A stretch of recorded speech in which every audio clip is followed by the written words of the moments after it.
Hey everybody, it's Emily from ARG Schooling, and today I want to talk about my favorite science fiction fantasy books.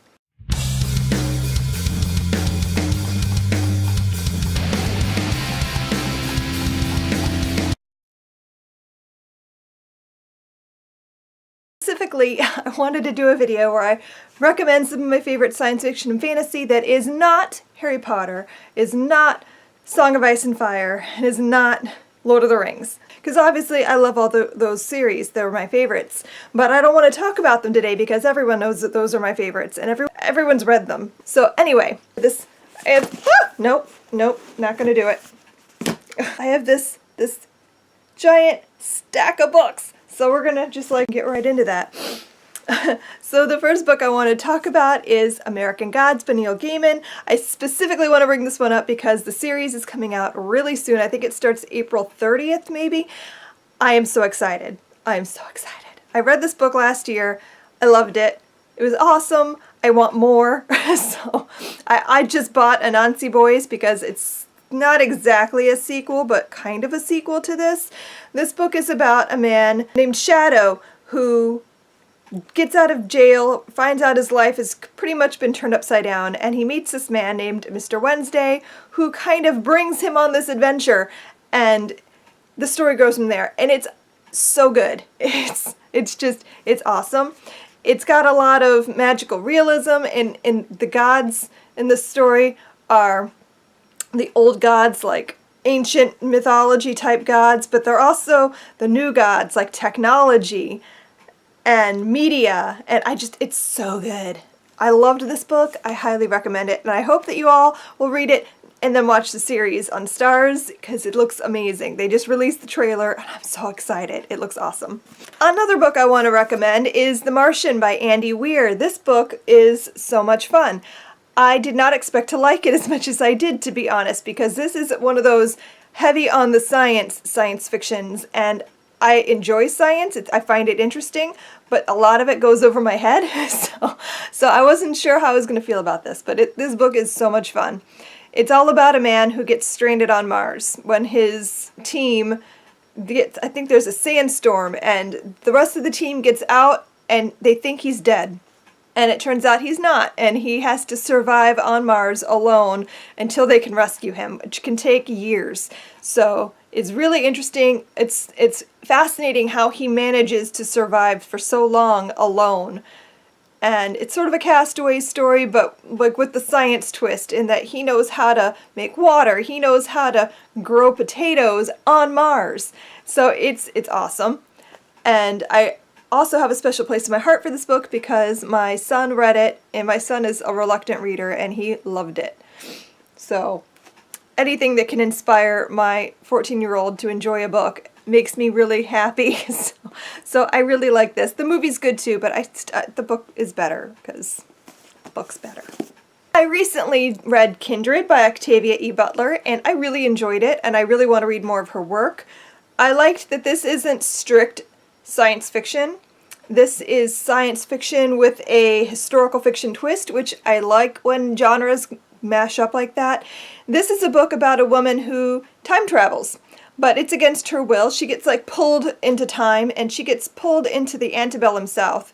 She's a modern 1975, I think, black woman, and she's being pulled into antebellum South to rescue her ancestor, who is a white slave owner. And she goes throughout his entire life, and she's there for varying time periods, sometimes almost years, and when she comes back, it's only been minutes since she left. So that's an interesting twist too, that the time shifting is really weird and interesting. And I just found this book really interesting in that, how would I handle a situation like that? Would I be okay? Would I be able to survive being pulled into a time where my life is in danger at all times? I don't know. Her strength and fortitude and being able to just adjust to that is amazing. And I really liked it. I only gave it 4 stars though because the ending did not make sense to me. I'm still not sure how I feel about the way it ended. But the book as a whole was really good, so I really enjoyed it for that. This next book is a weird one. It's The High Crusade by Paul Anderson. I picked this up a couple of years ago on a whim, really, because look at that cover. I mean, and I love history, and this book is about what happens if aliens land in 1345 in England. How would they react? It's hilarious. This book is so much fun because they react exactly as you think they would. And like, it's just so much fun. I don't even know how to, I can't really give you more than that. The aliens land on Earth in England in 1345 amidst crusaders, and they react accordingly, and it's really fun. And they go to another planet, and it's fun. You will enjoy this. If you like historical fiction, if you read a lot of medieval historical fiction and you like that time period, this book is so much, it's silly. It's almost Monty Python-ish in the ridiculousness of their reactions to space and other planets and other things. Just seeing a spaceship, it's funny. Another series that I really like, and actually I can't say series because I've only ever read the first one. I've been meaning to read the rest, I haven't. And that's The Hitchhiker's Guide to the Galaxy. This book is so much fun.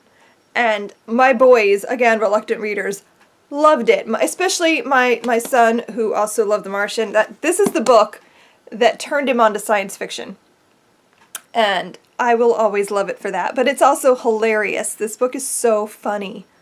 It's so witty. It's ridiculous at times, but it's so funny. And we still quote it and crack jokes about it. It's funny. It's space and new planets and species of aliens and politics and just what would you do if you were just suddenly pulled from your planet and thrust into space and not really given a lot of detail on what's happening.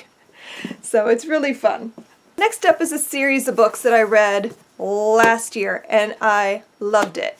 And that is The Magicians. I did a full review, which I will link for you, I think, if I remember to do it in this video. And I just really, really loved this series. It's billed as Harry Potter for adults, but it's not. Don't read it because you think it's going to be Harry Potter, because I promise you will be disappointed. It's not that. This is more of an ode to Narnia and books where children find new worlds. And then this is a book that explores, like, what if the world isn't what you thought it was going to be? What if you get to this fantasy world you've dreamed of your whole life and find out that it's not a whole lot different from our world? And it's also about growing up and maturing as an adult. Like, Quentin Coldwater in the first book is such a douche. I freaking hated him. I was so mad at him the whole book that kind of took me away from the story at times. But I started to get more into his character in the second book. He started to become more likable, and I not likable necessarily, but I could understand where he was coming from. And then, by the last book, I was just so invested in his story and in his arc and what was happening that I loved it so much. And I highly recommend the series. Yeah, the first book is touch and go at times because of Quentin, but the rest of it, it's so good. And I've been watching the show on Sci-Fi, and I go back and forth over how much I like it, because there are moments that I'm like, this is amazing, and then there are moments where it's so stupid, and I'm like, why are you doing this to my favorite books? Why?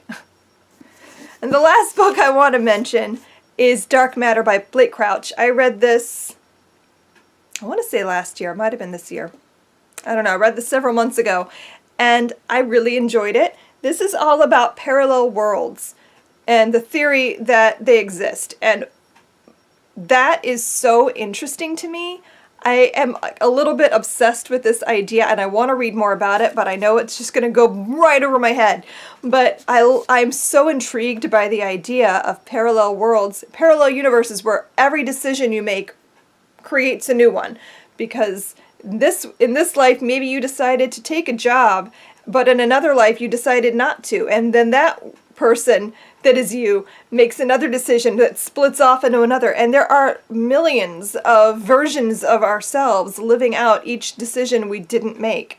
That is crazy. That's what this book explores, and it's a thriller, and it's very edge of your seat, and you're really just trying to figure out how they got here and how you can help them get out of it, and oh, it's so good.